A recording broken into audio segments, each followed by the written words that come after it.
Welcome, everyone. Today's quick panel dives into Black artists' express identity from Langston Hughes to modern voices. So let's hear from our experts on how these texts speak across time. So first of all, our first expert one is literary devices, which is Amy is going to be our expert one. And her character is going to symbol as an image that reveals Black identity. And our expert two is Emma.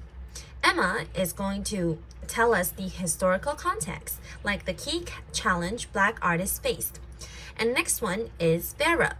She is going to tell us, she is the expert in modern media. She's a current artist who reflects hues and dumas. And our last but not least, Olivia, is an expert in theory. So she is going to explore the meaning of racial mountain today. And now, let's shift on. Let's go to the first expert, Olivia. Olivia, hello. What does hues mean by the racial mountain? And do Black artists still face it today? In the Negro artists and the racial mountain, Hughes described the racial mountain as the desire of Black artists to conform to white standards and reject their own culture. He saw it as a barrier to authentic self-expression. Today, many Black artists still face pressure to assimilate into mainstream expectations, though there is growing space for diverse voices. Okay, thank you, Olivia. And next one is Emma. What's something powerful or surprising you found about the real world behind these stories?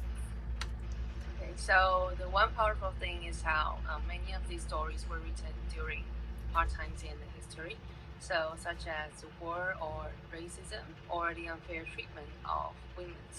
So, for example, Martin Luther King Jr. I Have a Dream speech, and it came during a time when Black people in the U.S. were fighting for the equal rights. Okay, thank you. And next one is Vera. Do you see modern artists facing the same racial mountain Hughes talks about?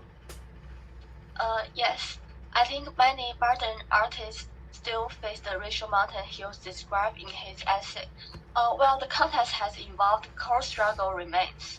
Being forced to conform to the standards of the dominant culture, rather than expressing an authentic racial and cultural identity. Take Beyonce, a famous American singer, songwriter, and music producer, as an example. She often faces criticism for being too political or not universal. Echoing Hill's point that Black artists are often punished for expressing pride in their identity. Okay, thank you. The next one is Amy. How do the authors use imagery and symbolism to convey Black identity in The Negro Speaks of Rivers and the Sleeper Wakes? Okay, so for The Negro Speaks of River, uses river imagery as a central metaphor to trans the deep and ancient history of Black people. The narrator declares, I've known a river, ancient as the world and older than the flow of human blood in human veins. And in contrast, the sleeper wakes, the protagonist described as awaking in the middle of a drowsy, warm south, represents the Black consciousness coming alive in a strategy world. Okay, thank you. The next one is Olivia. How do these texts challenge dominant white culture? Both The Negro Speaks of Rivers and Hughes essay celebrate Black identity, history, and creativity, challenging white cultural dominance by affirming African American heritage and rejecting the idea that arts must meet white standards. And like Dumas, Hughes write from a position rooted in Black experience. Okay, thank you. Emma, how do you think cultural expectations shape the way characters express themselves? Okay, So the cultural rules often make characters hide their true feelings. Yes. So like in the no-name woman, the aunt couldn't speak out or fight back because women are expected to be quiet and obey. So her actions, like having a baby outside marriage, I think it became her only way of saying that I exist, even if it led to punishment. Yes. Okay, thank you. And Vera, which artist today reminds you of Hughes or Dumas, and why? One contemporary artist who strongly echoes the legacy of Hughes and Dumas is Lin-Manuel Miranda.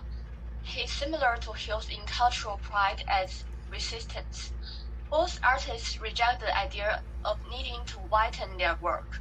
Hughes wrote proudly of being a Negro and beautiful in The Negro Artist and The Racial Mountain, and Miranda cast black and brown actors as America's founding fathers to reclaim history for marginalized voices. And the common ground of Miranda and Dumas is both of them come from mixed racial backgrounds. Okay, thank you. And Amy, how does the tone and structure of the Negro Artist and the Racial Mountain develop Hughes' argument about Black self-expression and artistic authenticity? In the Negro Artist and the Racial Mountains, Hughes' tones is direct and passionate. Hughes used contrast and repetition as devices. And for example, this is a mountain standing in the way of any true Negro art in America. This urge was in the race toward whiteness.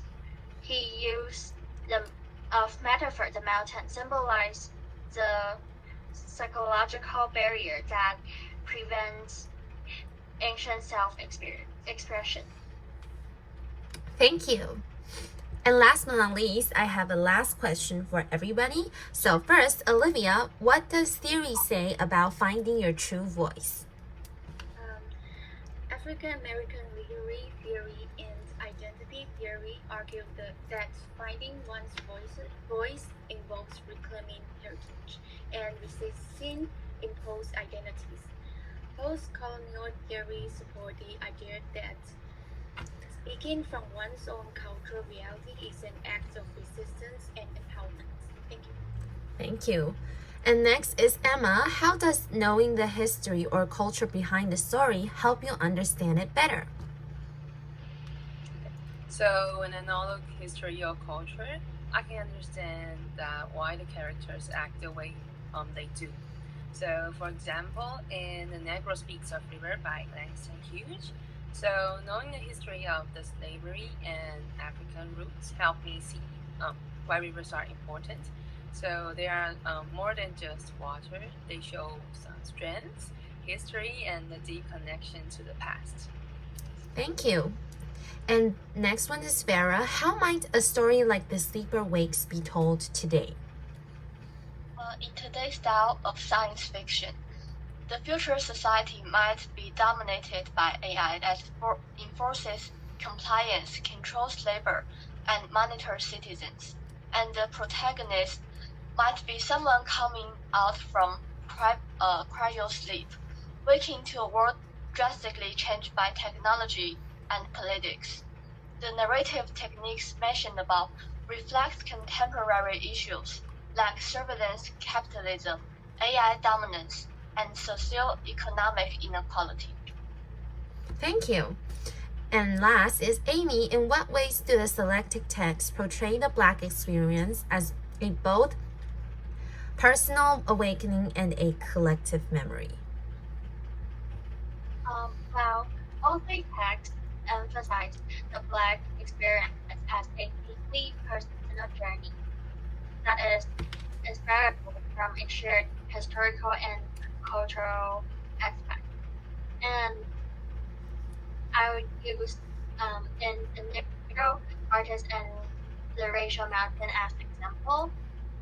Hughes argues that organizing and expressing one's Black identity is both a personal and a political act that contributes to the shaping of collective culture.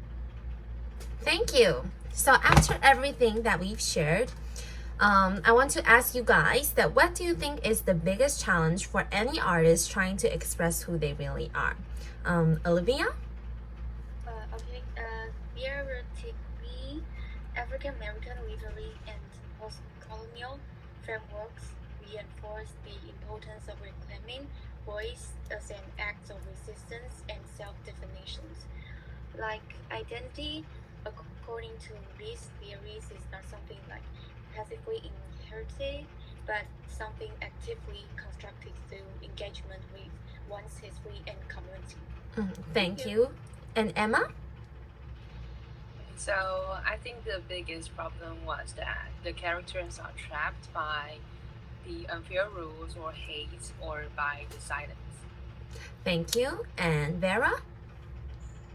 I think the biggest challenge should be to deal with different voices, because there will inevitably be prejudice and discrimination between people, and conflicts will follow.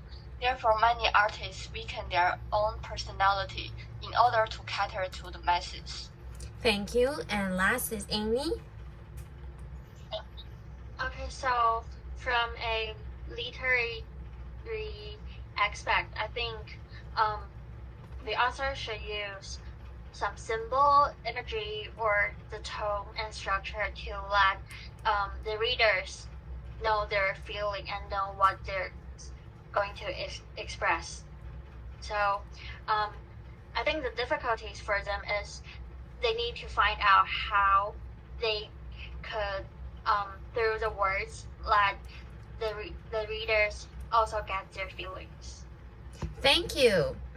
So thank you to our experts for those sharp insights, and to everyone listening. May we all keep listening for the voices that dare to speak the truth. Thank you, everybody.